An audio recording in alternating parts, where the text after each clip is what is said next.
Il y a des gens que l'on ne remarque plus. Ils sont discrets, distants, souvent silencieux. Ils ne participent plus aux anniversaires, déclinent les invitations, ne décorent plus la maison pendant les fêtes. On dit qu'ils aiment la solitude. Mais parfois, ce retrait n'est pas un choix, c'est une cicatrice. Avez-vous déjà rencontré quelqu'un qui ne célèbre plus rien? Ni les petites victoires, ni les grands moments, ni même sa propre existence. Quelqu'un qui vit comme si rien ne méritait d'être souligné, partagé, marqué par un geste, un sourire, une présence. Selon Carl Gustav Jung, la psyché humaine a besoin de rituels, de symboles et de reconnaissance pour rester en équilibre. Quand quelqu'un cesse de célébrer, ce n'est pas seulement une habitude qui s'éteint, c'est l'âme qui s'éloigne. Dans ce voyage, nous allons explorer la psychologie des solitaires qui ne fêtent plus rien. Pas pour les juger, mais pour comprendre ce qu'ils portent, et peut-être pour tendre la main à cette part en nous qui s'est tue trop longtemps. Il y a un type de silence qui ne repose pas, un silence lourd, presque palpable, pas celui du calme intérieur, mais celui d'un trop-plein qu'on n'ose plus exprimer. Beaucoup de personnes solitaires ne sont pas en paix. Elles ne parlent plus parce qu'elles ne croient plus être entendues. Elles ne partagent plus parce qu'un jour, leurs élans ont été ignorés, blessés ou ridiculisés. Dans la surface, elles semblent simplement discrètes. Mais en profondeur, elles sont parfois en train de crier. Carl Jung nous rappelle que tout ce qui ne trouve pas d'expression consciente ne disparaît pas. Cela s'enfouit, s'accumule et agit dans l'ombre. Ce silence apparent peut donc devenir le masque d'un monde intérieur en tempête. Ces personnes peuvent paraître fortes, indépendantes, stoïques, mais leur silence est souvent une défense, pas une paix.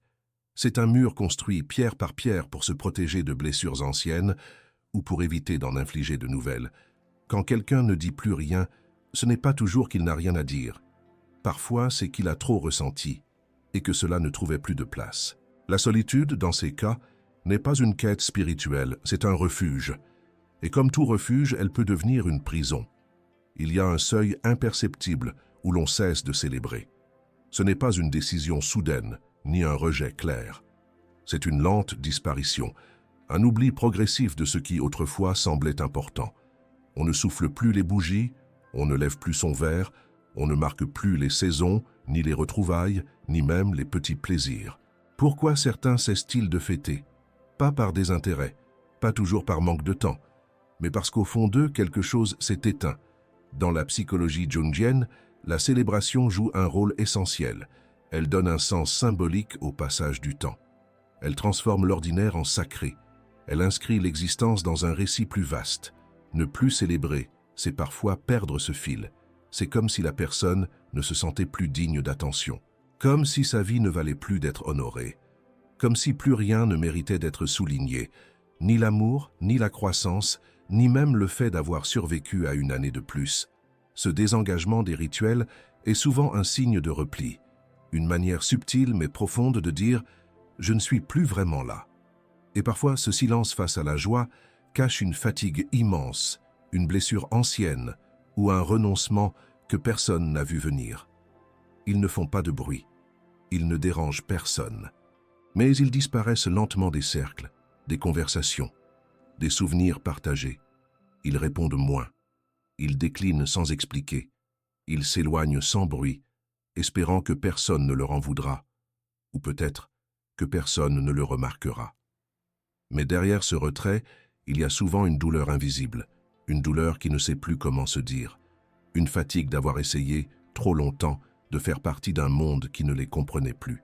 Dans beaucoup de cas, ce repli n'est pas une fuite égoïste, c'est un instinct de survie, une protection contre des blessures répétées, des rejets silencieux ou une incompréhension profonde. Carl Jung nous rappelle que l'individu, face à une souffrance non reconnue, cherche souvent refuge dans la solitude. Mais quand ce refuge devient une habitude, puis une identité, alors quelque chose de vivant commence à se figer. Ceux qui se retirent ne veulent pas toujours être seuls. Ils veulent être en sécurité. Mais à force de se protéger, ils finissent par se couper de ce qui pourrait les guérir. Et leur silence devient un langage. Je ne veux plus me blesser. Je ne veux plus espérer pour rien. Je ne veux plus forcer ce lien qui ne vient pas. Ce sont des douleurs sans cri mais profondes, des absences pleines de sens, des présences qui ne demandent qu'une chose, être vues sans être envahies. Dans l'imaginaire collectif, l'ermite est souvent perçu comme un sage, celui qui se retire du monde pour mieux le comprendre, celui qui choisit la solitude non par rejet, mais par élévation intérieure.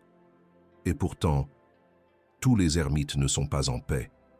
Carl Jung identifie dans la psyché ce qu'il appelle des archétypes, des formes universelles de l'expérience humaine. L'ermite en est un. Il incarne la recherche intérieure, la quête de sens, le recul nécessaire pour écouter sa propre vérité. Mais comme tout archétype, l'ermite peut être lumière ou ombre. Quand l'ermite est en équilibre, il nourrit sa solitude de silence fertile. Il se retire, oui, mais pour mieux revenir. Il médite, observe, transforme, puis partage sa sagesse avec le monde. Mais lorsque cet archétype est déséquilibré, il devient une forme de fuite, une coupure du lien humain, une solitude défensive, fermée, qui s'éloigne non pas pour grandir, mais pour éviter. Ce déséquilibre peut naître d'un traumatisme, d'une accumulation de frustration ou d'une désillusion profonde. Le monde extérieur devient trop bruyant, trop exigeant, trop blessant. Alors l'ermite se referme, et ce qui était une quête devient une armure. Il n'y a plus de va-et-vient entre l'intérieur et l'extérieur, il n'y a plus de circulation, plus de partage. Il y a juste une retraite permanente, souvent masquée par des justifications spirituelles ou intellectuelles. Mais dans le fond, c'est la peur qui a pris le contrôle. Et peu à peu, cet ermite-là ne cherche plus la lumière. Il cherche seulement à ne plus souffrir.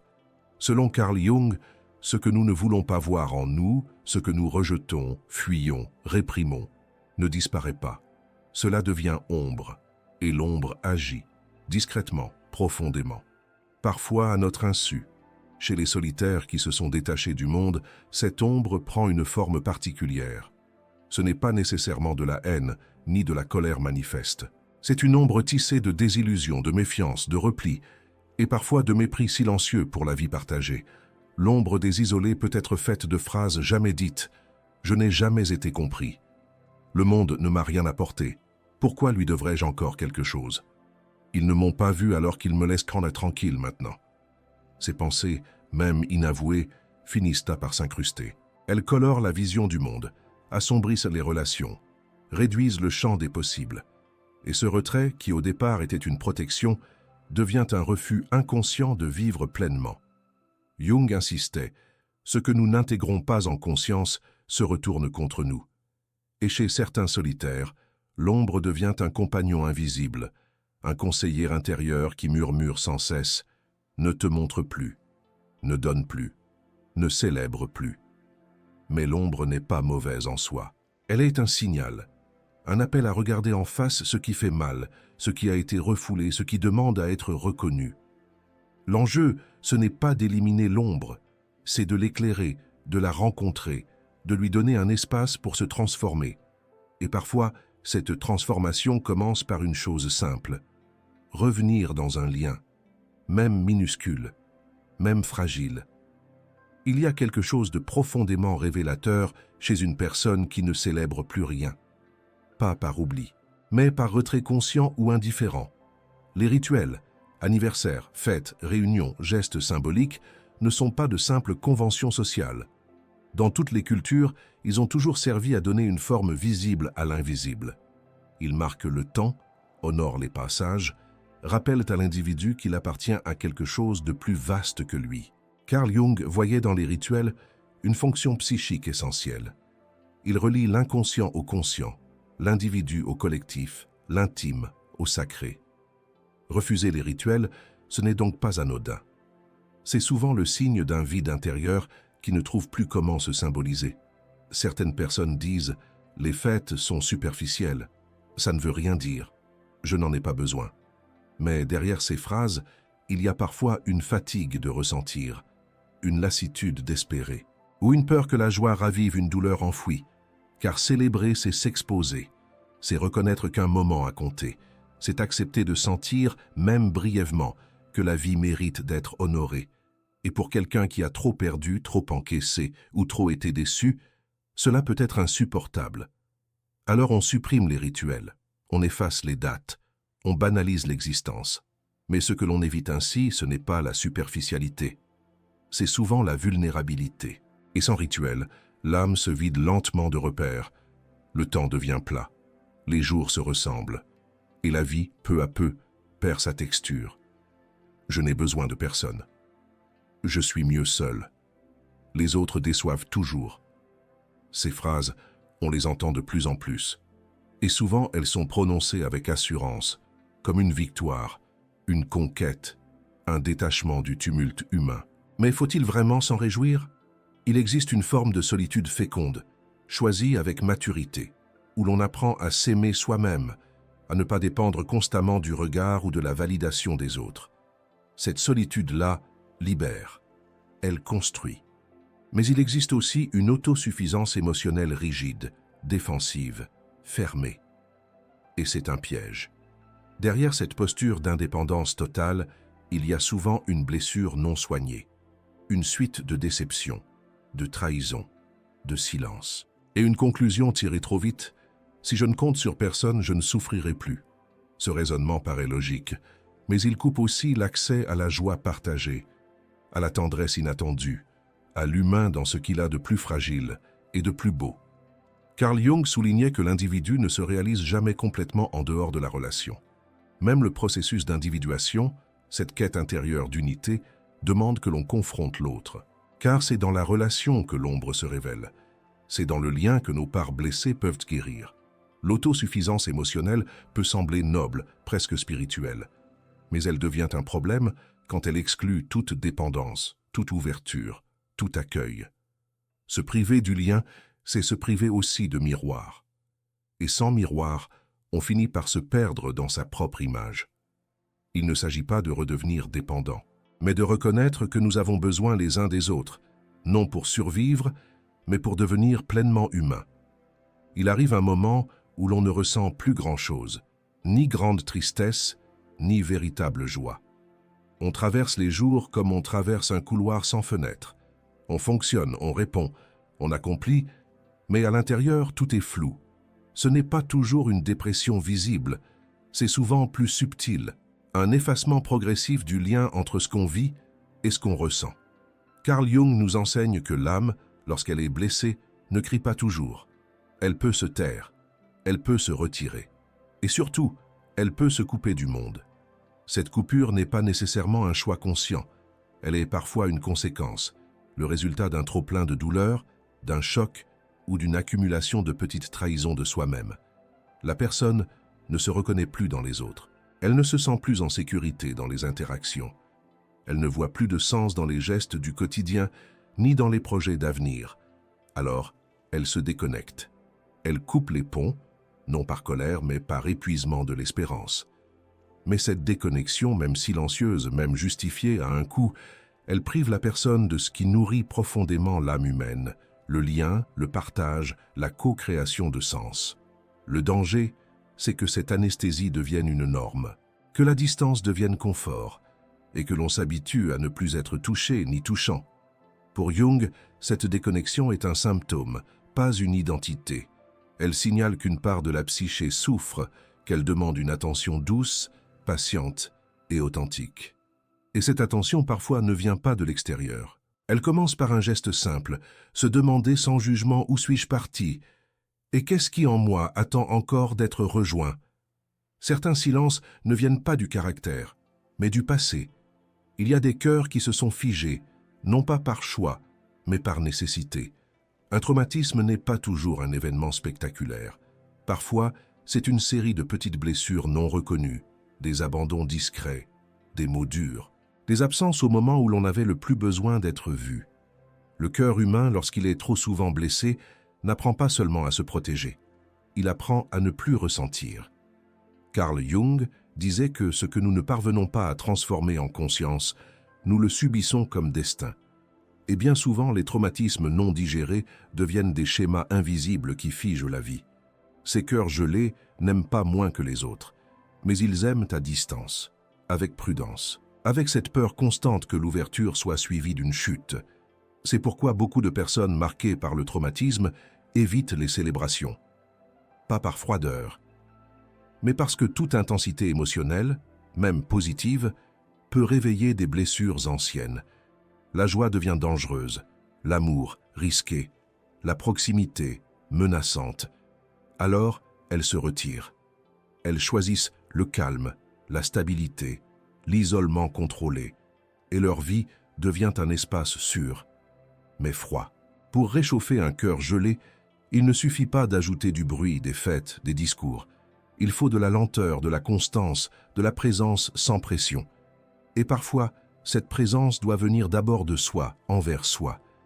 Car le véritable début de la guérison, c'est lorsque l'on comprend. Ce retrait n'est pas mon essence, c'est une mémoire, une réponse. Et que, doucement, on commence à choisir autre chose.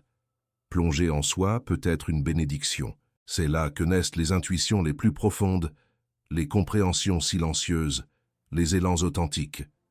Mais quand on ne vit plus que dans ce monde intérieur, il devient un labyrinthe.